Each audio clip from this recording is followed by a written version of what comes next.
just wrote to somebody. I said the gift card they gave me for like Loblaws and related stores, I said, you don't have to tell your friends that they're helping me. You can tell them that they can make a profit by giving me $20 when there's $25 on it.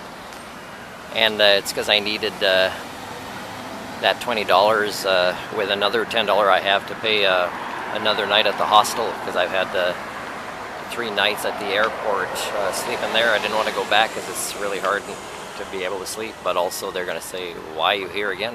Like, we're not even sure why we saw you for 3 days. And it's because the last few years where I've wanted to totally end that in any way I'd be part of the problem and not part of the solution with the monetary paradigm and what it's doing to Canada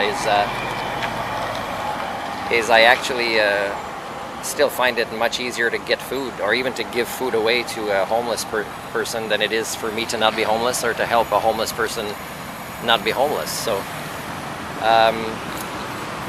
that's why I'm doing this. Anyways, but again, I mean, one of my biggest needs, I mean, sometimes I think I can go for a few days without food just for the chance to be in a good conversation, is I'm still engaging. I'm trying to engage in a lot of conversations, and I'm actually doing that on an empty stomach, and sometimes without having showered for a few days when you're a homeless person. What's really interesting about this scenario is that when somebody does participate in a nice conversation, then they suddenly look up and see my hat and what it says, whether I mention it or not. Often they won't have noticed, and I'll mention it. And then they see, now they're participating in a fun conversation, right? Because I'm not an actual average person. I can like use a sense of humor. I can engage a conversation with anything in a fun way. But when they see this hat, it's been interesting to see how they'll end the conversation quickly, because they're thinking, uh-oh, he's not like us. He's a different person. And that's why they're enjoying the conversation with me in the first place. But they're so domesticated to run away from black sheep. It's been an interesting phenomenon. And yeah, I don't think I need to fill out forms or pay a fee for some code of ethics that some scholars or academics or scientists think I should do to live my life my way.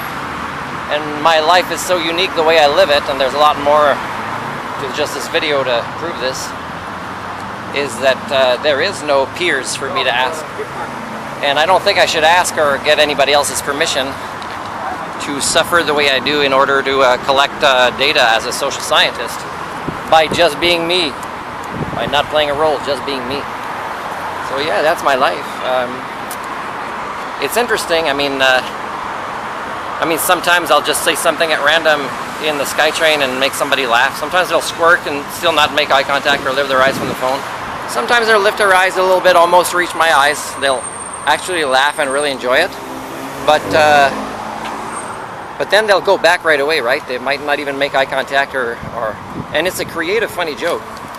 So Jim Carrey, man, oh, you are much smarter than me with your comedic brilliance, because you can actually make millions with your sense of humor, and I can't even make eye contact with my sense of humor. So I don't know what your secret is, man. I wish I was born in Ontario instead of Quebec, if you'll ever see this video.